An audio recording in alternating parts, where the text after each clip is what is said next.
এই সেই বিদ্যাধরী নদী। একদা ভাগীরথীর এই শাখা নদীর অববাহিকায় গড়ে উঠেছিল এক বিস্তীর্ণ সভ্যতা। প্রাক মৌর্য যুগ থেকে পাল যুগের মধ্যবর্তী সময় পর্যন্ত ক্রমবিকাশ হয়েছিল এই সভ্যতার। সম্ভবত মধ্যযুগে স্থানীয় রাজা চন্দ্রকেতুর নামেই এই চন্দ্রকেতুগড়।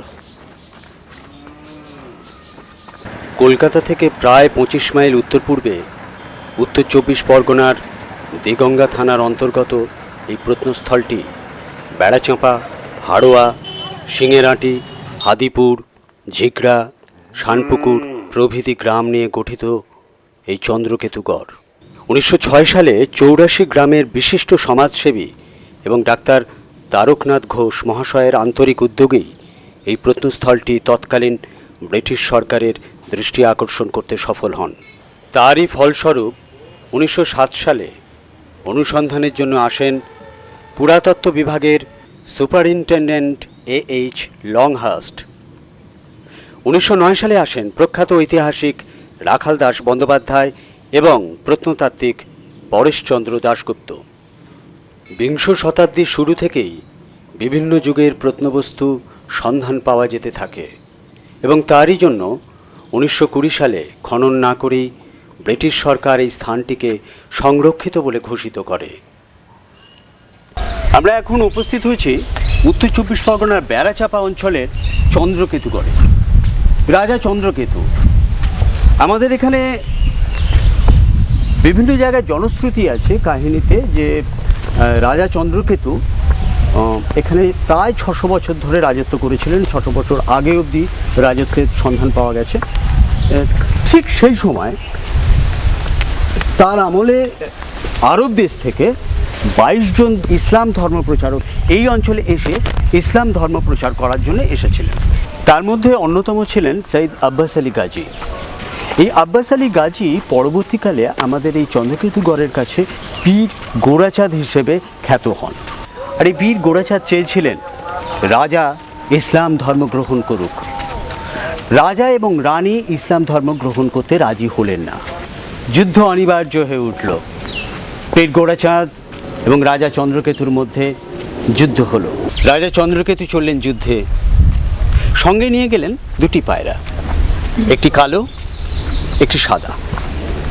রানী জিজ্ঞেস করলেন দুটি পায়রা কেন? রাজা বললেন যদি জয় হয় যুদ্ধে তাহলে সাদা পায়রা উড়িয়ে দেব, আর যদি পরাজয় হয় তাহলে কালো পায়রা। পীর গোড়াচাঁদের সঙ্গে রাজার যখন যুদ্ধ সমাপ্তির মুখে, রাজা যখন জিততে চলেছেন, ঠিক সেই সময় কেউ বিশ্বাসঘাতকতা করে উড়িয়ে দিল কালো পায়রা।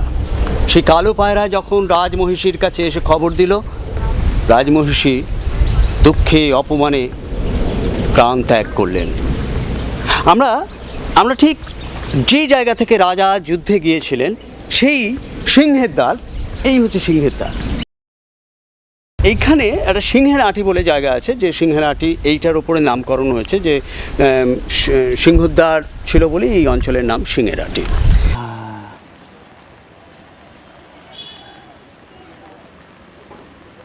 একদিকে ইতিহাস যা বৈজ্ঞানিক পদ্ধতিতে তথ্য নির্ভর, আর অন্যদিকে বহুল প্রচারিত লোককথা, রূপকথা যা শুধুই লোকমুখে প্রচারিত। আর এই কল্পনার উপর নির্ভর করে যুগ যুগ ধরে চলে আসছে চন্দ্রকেতুগড়ের এই ঢিপির কাহিনী।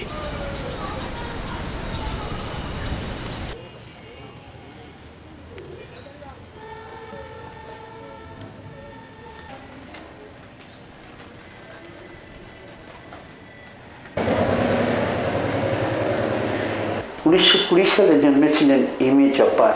বালান্দা প্রত্ন সংগ্রহশালা তাঁর প্রচেষ্টায় গড়ে উঠেছিল, আর তিনি এটার প্রকৃত মালিক। 1934 সালে বালান্দার স্থানীয় কৃষক নেতা M.A. জব্বার সাহেবের উদ্যোগেই শুরু হলো চন্দ্রকেতুগড়ের প্রত্ন সামগ্রীর সংগ্রহ এবং সংরক্ষণ। তিনি 1934 থেকে 1988 সাল পর্যন্ত যা সংগ্রহ করেছিলেন তা সংরক্ষিত আছে তারই ব্যক্তিগত সংগ্রহশালায়।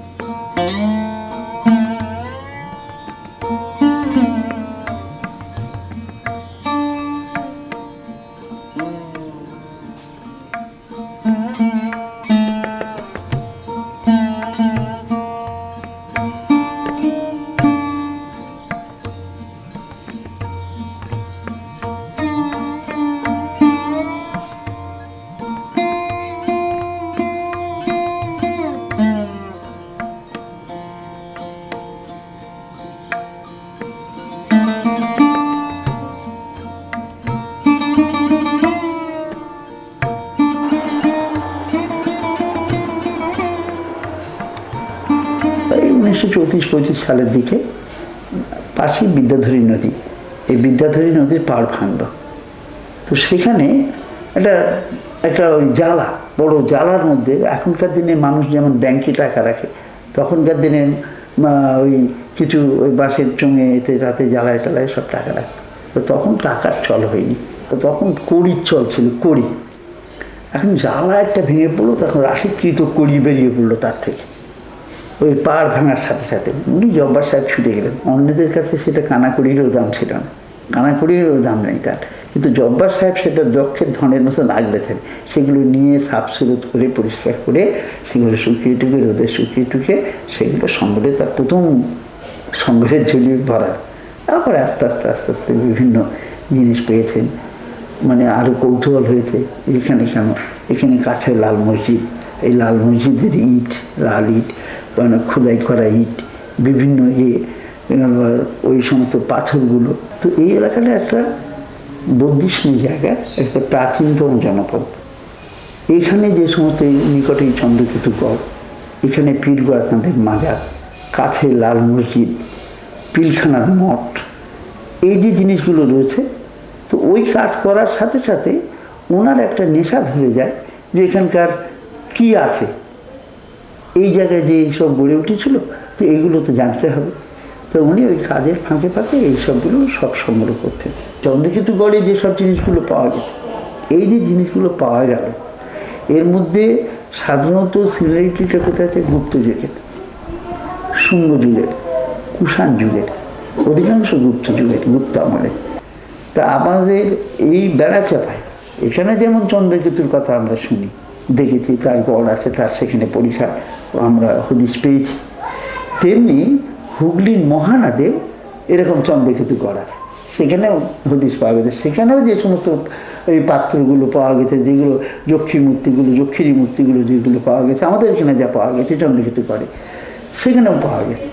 আবার বর্ধমানের কেতুগ্রামে পাওয়া গেছে, আবার মিদনাপুরের চন্দ্রকোনায় পাওয়া গেছে। এই যে বিভিন্ন জায়গা থেকে আমরা এইসব পাচ্ছি, তাহলে রাজা চন্দ্রকেতুর একটা বিরাট এরিয়া নিয়ে তার রাজধানী ছিল তখনকার দিনে, সামন্ত রাজা। এই তো বিদ্যাধরী নদী, এই বিদ্যাধরী নদীর ঠিক উত্তর পাশে আমাদের এখানে বারোয়ারি পুজো হয়। তো পুজো মণ্ডপের ওখানে এইটা একেবারে সেই 34 সাল থেকে উনি সংগ্রহ করেন, কিন্তু পুজো মণ্ডপের ওখানে বিজয়া দশমীতে এখানে প্রচুর লোক সমাগম হয়, প্রচুর লোক জমে। তাই এখানে উনি প্রথম প্রদর্শনী করেন। এই সময় আরও একজনের কথা না বললে এই চন্দ্রকেতু গড়ের প্রত্নতাত্ত্বিক দিকটি অসম্পূর্ণ থেকে যায়। তিনি হলেন শ্রী দিলীপ কুমার মৈতে। তাঁর হস্তক্ষেপে গড় থেকে প্রাপ্ত প্রত্ন নিদর্শনগুলি নিয়ে তিনি গড়ে তুলেছেন একটি বৈচিত্র্যপূর্ণ সংগ্রহশালা।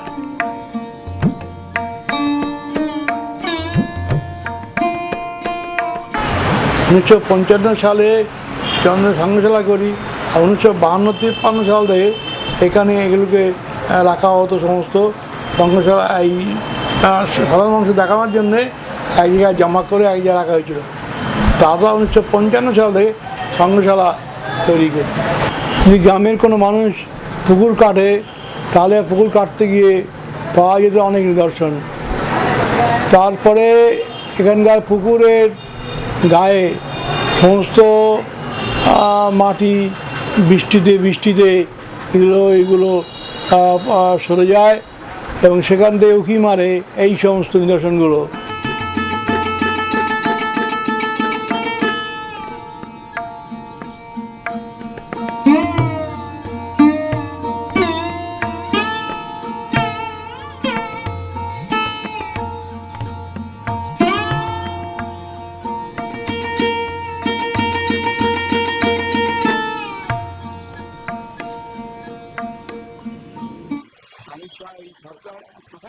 এখন চাইছি আপনার এখানে একটা আপনার বিজনেস।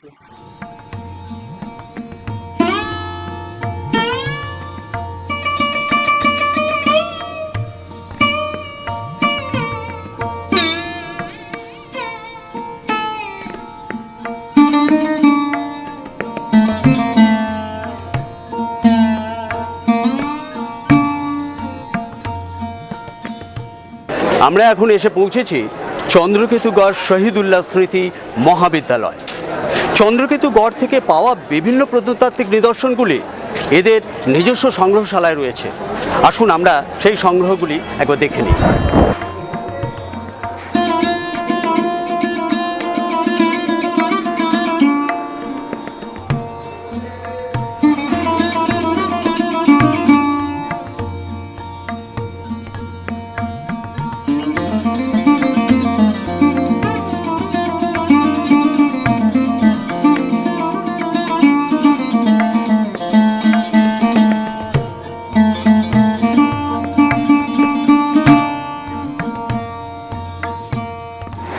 আমি যখন কলেজে মানে প্রিন্সিপাল হিসাবে জয়েন করি, তখন আমার মনে একটা কথা খুব স্ট্রাইক করেছিল, সেটা হচ্ছে এই যে কলেজের নামটায় দুটো শব্দ আছে, চন্দ্রকেতুগড় এবং শহীদুল্লাহ। কারণ কলেজের নাম হচ্ছে চন্দ্রকেতুগড় শহীদুল্লাহ স্মৃতি মহাবিদ্যালয়। সংশোধন ফ্রম ভেরি ফার্স্ট ডে আমার কৌতূহল ছিল যে চন্দ্রকেতুগড় এটার যৌক্তিকতা বা তাৎপর্য বা এর মানে আমাদের কলেজের সঙ্গে যুক্ত রাখার মানে অর্থটা কী জানা, আর চন্দ্রগড় জানার পর সেই গড়ের যে সম্পদগুলো আছে মানে ছড়িয়ে ছিটিয়ে বিভিন্ন জায়গায় আছে, তো সেটা সবই কিন্তু প্রাইভেট, ব্যক্তিগত মালিকার। আমার ইচ্ছে ছিল যে এই সম্পদগুলোকে, যেটা ন্যাশনাল প্রপার্টি, জাতীয় সম্পদ, এইগুলোকে যদি একটা আমি মানে পাবলিক সেক্টরে আনতে পারি, জনসাধারণ সম্পদ হিসেবে রাখতে পারি, এবং ছাত্রছাত্রী বা অধ্যাপক শিক্ষক এরা গবেষণার সুযোগ পান, এবং আমাদের যে যে প্রাচীন সভ্যতা এইটা যদি প্রকৃত ইতিহাস উন্মোচিত হয়, তার জন্যই আমি কিন্তু এটা উদ্যোগ নিয়েছিলাম।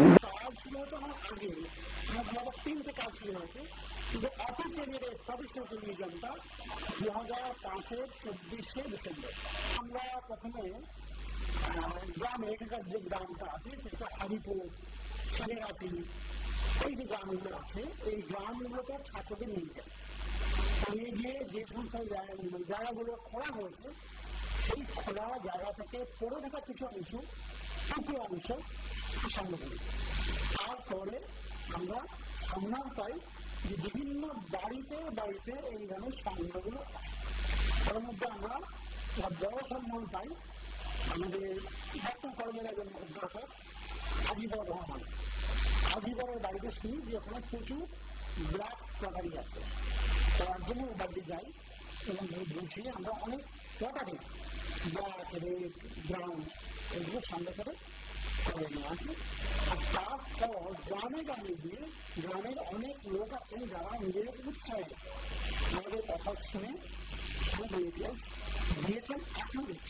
এলাকায় যেগুলো পাওয়া যাচ্ছে সেগুলো বেশিরভাগই কিন্তু টেরাকোটা প্ল্যাক্স, প্লাস কিছু কয়েন স্টোনস পাওয়া গেছে। ব্রাহ্মী লিপির কিছু সিলমোহর আমাদের আছে, অন্যান্য ধরনের সিলমোহরও আছে, কিছু দু একটা পুরনো মুদ্রা আছে, আর বিভিন্ন দেবদেবীর যেমন যক্ষিণী, পার্বতী, তারপরে ইন্দ্র, এরকম এদের বিভিন্ন মূর্তি পাওয়া গেছে। বিশেষ করে যেটা উল্লেখযোগ্য সেটা হচ্ছে এই যক্ষিণী মূর্তি, টেরাকোটা প্ল্যাক্স, বিশেষ করে মিথুন চিত্রের অনেক প্ল্যাক্স। কিন্তু ওই মাটি থেকে বিভিন্ন প্রাচীন প্রাণীর হাড় এমনকি জীবাশ্ম পর্যন্ত সংগ্রহ করেছে। এটা সম্ভবত হাতির ওই যে পায়ের হাড় থেকে প্যাটেলা, এটা সম্ভবত প্যাটেলা অংশ। আর এই যে হাড়টা রাখা আছে এটা সম্ভবত যে মেরুদণ্ডের কশেরুকা বলে, এই কশেরুকা অংশ হচ্ছে এইটা বলে মনে হয়েছে আর কি। হাতির দাঁত, মোলার টিথ, মানে ওর চোয়ালের দাঁত, যেটা হচ্ছে মাংসাশী প্রাণী ছিল, এবং আকারে হয়তো ওই মানে শেয়াল বা তার চেয়ে কিছু বড়।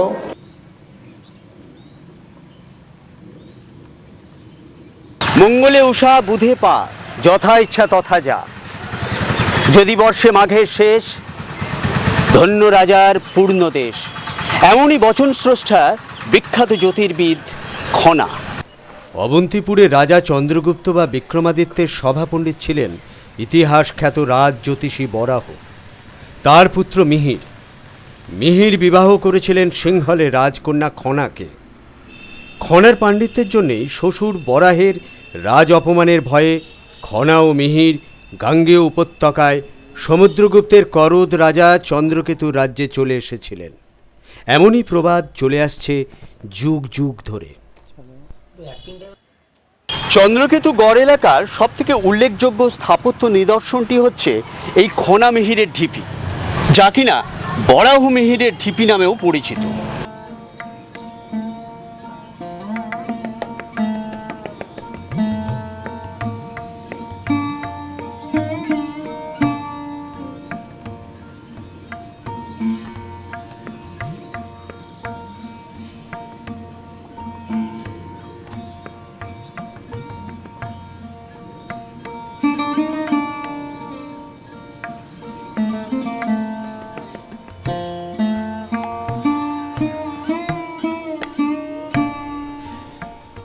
যুগ যুগ ধরে চলে আসা খনামেহেরের ঢিপি বা চন্দ্রকেতু গড় নিয়ে বিভিন্ন গল্পকথা আমাদের সমাজকে মজিয়ে রেখেছে বহু বছর ধরে।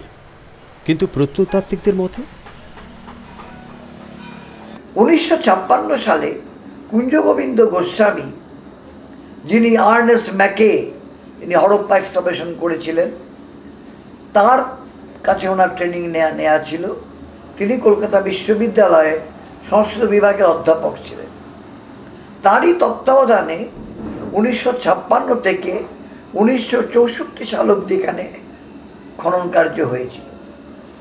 খনন কার্যে দুটো সাইটে হয়েছিল। একটা হচ্ছে দেবালয় সাইট, যেখানে মন্দির কমপ্লেক্সটা আছে। দেবালয়টা এক্সকাভেট করে একটা বিরাট গুপ্ত যুগের একটা মন্দির কমপ্লেক্স বা ফাউন্ডেশন পাওয়া গেছে।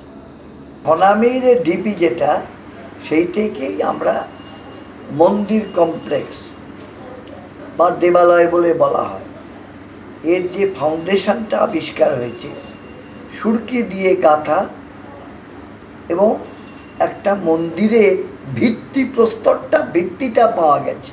আরেকটা হচ্ছে শহরটা, এটা র্যাম্পার্ট বা প্রাকার দিয়ে পরিবেষ্টিত, হারোয়া যাওয়া রাস্তার ওপর পড়ে। শহরটা প্রাকার দ্বারা বেষ্টিত, ভেতরে ইটের গাঁথনি ছিল, পোড়া ইট, ওপরে মাটি ঢিপি করে উঁচু করে প্রাকারটা আমরা সিংহেরাটি ওই গ্রাম অবধি ওই দিকে চলে গেছে।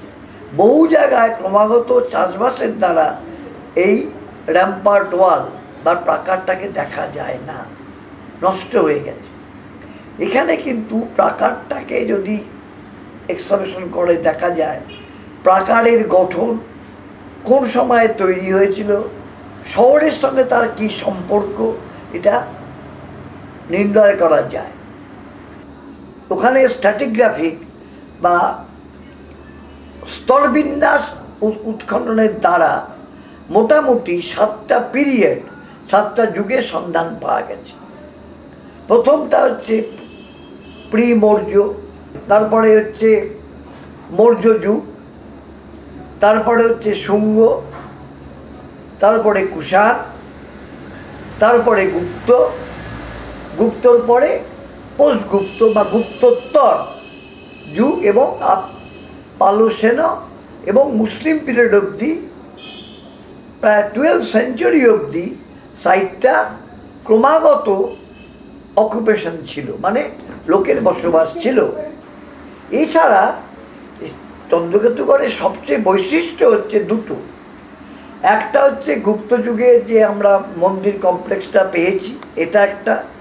এই ধরনের মন্দির এত আগে সারা পূর্ব ভারতের ঠিক কোথাও এইভাবে পাওয়া যায়নি, এক।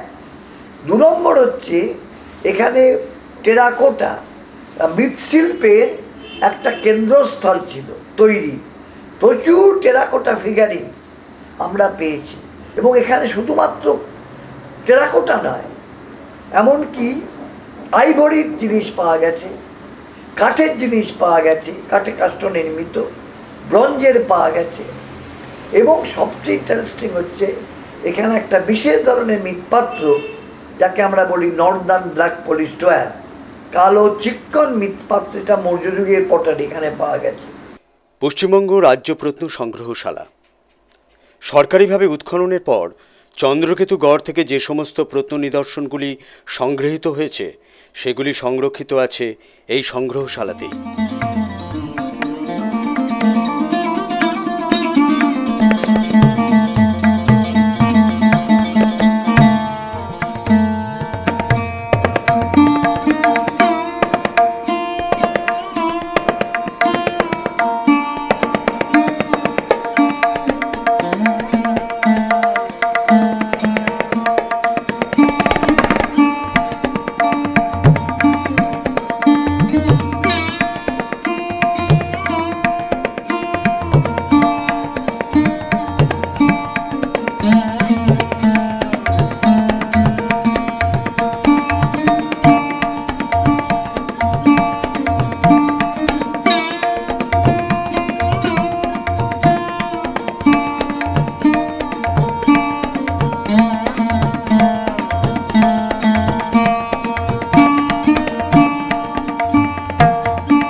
শুধু এদেশেই নয়, বিদেশের বিভিন্ন সংগ্রহশালায় শোভা পাচ্ছে চন্দ্রকেতু গড় থেকে সংগৃহীত এই সমস্ত প্রত্ন নিদর্শনগুলি। যেমন the art of the past, New York, Asian museum of San Francisco, বার্লিনের মিউজিয়াম অফ ইন্ডিয়ান আর্ট ইত্যাদি।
আমরা আশা রাখি চন্দ্রকেতু গড় এলাকার বিস্তীর্ণ অঞ্চল জুড়ে যে সভ্যতা হাজার হাজার বছর ধরে অতল গহ্বরে এখনও লুকিয়ে আছে তা একদিন পৃথিবীর আলো দেখবেই, এবং সেদিন হয়তো বাংলার ইতিহাসটাই বদলে যাবে।